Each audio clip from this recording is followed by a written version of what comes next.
Hello दोस्तों, कैसे हैं आप लोग? अच्छे तो है ना? ध्यान तो रखते हैं ना अपना? किसी और के भरोसे तो नहीं छोड़ा है आपने? चलिए, आज हम लोगों को क्या पढ़ना है? अध्याय 9, चैप्टर का नाम है ग्रेविटी, हिंदी में गुरुत्वाकर्षण कहते हैं। आंकिक प्रश्न सॉल्व कराना है। बुक है आपकी बालाजी, जिसका क्वेश्चन है 13 नंबर क्वेश्चन। क्या कह रहा है क्वेश्चन? क्वेश्चन कह रहा है कि एक पत्थर को ऊर्ध्वाधर दिशा, अच्छा ऊर्ध्वाधर का मतलब क्या होता है? बिल्कुल सीधा, कोई भी एंगल ना बना रहा हो, 0 डिग्री का एंगल बना रहा हो, ऐसे फेंका तो ऐसे, और धरातल से 90 डिग्री का एंगल बना रहा हो, धरातल से कितना बनाएगा? 90 डिग्री का। और अपने से जहां से फेंका जाता है वो कितने डिग्री का एंगल बनाएगा? 0। बिल्कुल भी कर्व नहीं होना चाहिए एक भी, ठीक है। ऊर्ध्वाधर का मतलब होता है ऊपर की ओर, ठीक है। ऊपर की ऊर्ध्वाधर दिशा में ऊपर की ओर 49 मीटर पर सेकंड के वेग से फेंका जाता है। अच्छा देखो, ये जो 49 मीटर पर सेकंड है, जाहिर सी बात है आपको देख के तो लग रहा होगा कि ये वेग है। अब वेग भी हमारा दो प्रकार का होता है, एक प्रारंभिक वेग, एक अंतिम वेग। अब इन्हीं दोनों में से कोई एक वेग है ये, ठीक है, मीटर पर सेकंड, ठीक है। इतना दिया गया है हम लोगों को।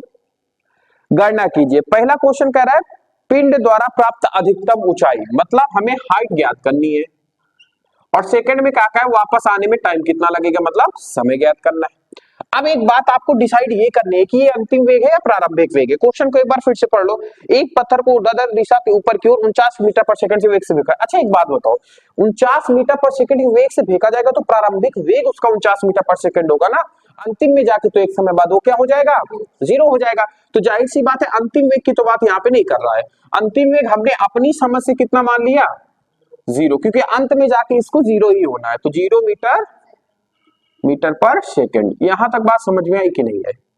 अब हमें हाइट निकालना है। हमारे पास अंतिम वेग है, प्रारंभिक वेग है। टी के बारे में हमें नॉलेज नहीं है। टी हालांकि निकालना है, लेकिन उसको निकालते हैं हम बाद में। तो आप एक बात बताओ, इन तीनों फॉर्मूलों में, अच्छा अब ये नीचे की ओर, जब ऊपर से नीचे की ओर गिराया जाता है तो इन तीनों पे ध्यान दिया जाता है। अब ऊपर की ओर फेंकेंगे तो कौन से? ऊपर वाले फॉर्मूले लगेंगे, माइनस वाले। तो जाहिर सी बात है हम ऊपर फेंक रहे हैं ना, तो इन तीनों पे ध्यान देंगे।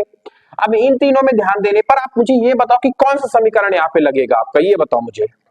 देखो, टाइम की बात हमें नहीं पता कि टाइम कितना लग रहा है, तो समय इसमें, तो क्या ये दो लगेंगे? नहीं, क्योंकि मुझे टाइम के बारे में नॉलेज नहीं। कौन सा लग जाएगा हमारा? तृतीय समीकरण। तो क्या लिखेंगे? गति के तृतीय समीकरण से। अब तृतीय समीकरण क्या कह रहा है?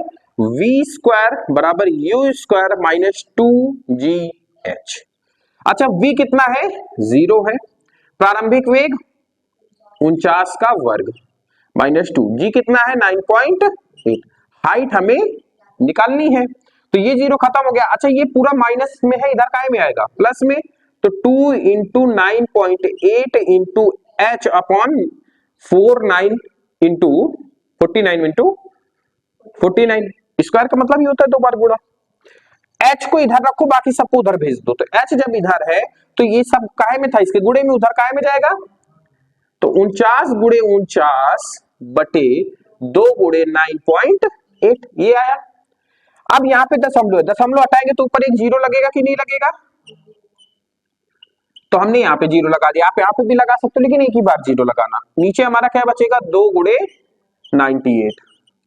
अब 49 वन जा 49, 49 टू जा कितना होता है? 98। तो 2 बार गया कि नहीं गया? अब देखो 2 से इसको काट दो तो कितनी बार जाएगा? 2 दूनी 4, दो चाको 8, दो पंचे 10।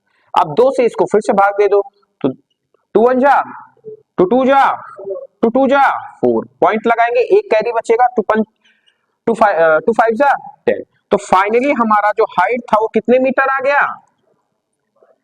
122.5 मीटर की हाइट ये जाएगा। कब जाएगा? जब हम इसको 49 मीटर पर सेकंड के वेग से फेंकेंगे। मतलब एक सेकंड में कितना चलेगा ये? 49 मीटर। और ऐसी हाइट कितना कर्व करेगा? तकरीबन 122.5 मीटर की, ठीक है। ये तो हमारा रहा पहला क्वेश्चन। अब हमसे इसमें टाइम की भी तो गणना करवा रहा है, समय की गणना करना है। तो समय हम लोग यहाँ पे निकाल देते हैं। अच्छा, समय निकालने के लिए कौन सा गति का समीकरण चाहिए? पहला लगा देते हैं, ठीक है। तो क्या लिखेंगे? गति के प्रथम समीकरण से। अब गति का प्रथम समीकरण क्या कहता है, v बराबर u माइनस जी टी। अंतिम वेग 0 है, प्रारंभिक वेग कितना है 49, g कितना है 9.8, टाइम हमें ज्ञात करना है। ये पूरा माइनस में इधर काय में आएगा, प्लस में आएगा कि नहीं आएगा, तो 9.8 इधर कितना बचेगा 49, इंटू में टी तो बचेगा ही ना, बराबर। टी हमें ज्ञात करना है, गुणे में इधर काय में जाएगा भाग में 9.8। अच्छा आप एक बात बताओ, 10 हम लोग हटाएंगे तो जीरो ऊपर बढ़ जाएगा, तो कितना हो गया, एक बार जाएगा, मतलब 10 बार जाएगा, ये कितनी बार जाएगा 2, टोटली कितना आ गया 5 सेकंड। अच्छा अब एक बात मुझे ये बताओ, ये 5 सेकंड आया क्या है,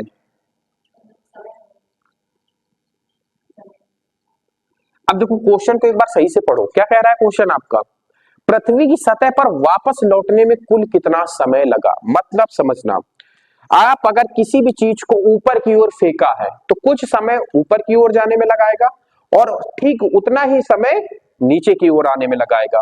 तो अगर आपसे कुल समय पूछा जाए तो जितना ऊपर जाएगा, चाहे आप ऊपर का निकालो चाहे नीचे का निकालो, उसका हमें डबल करना पड़ेगा।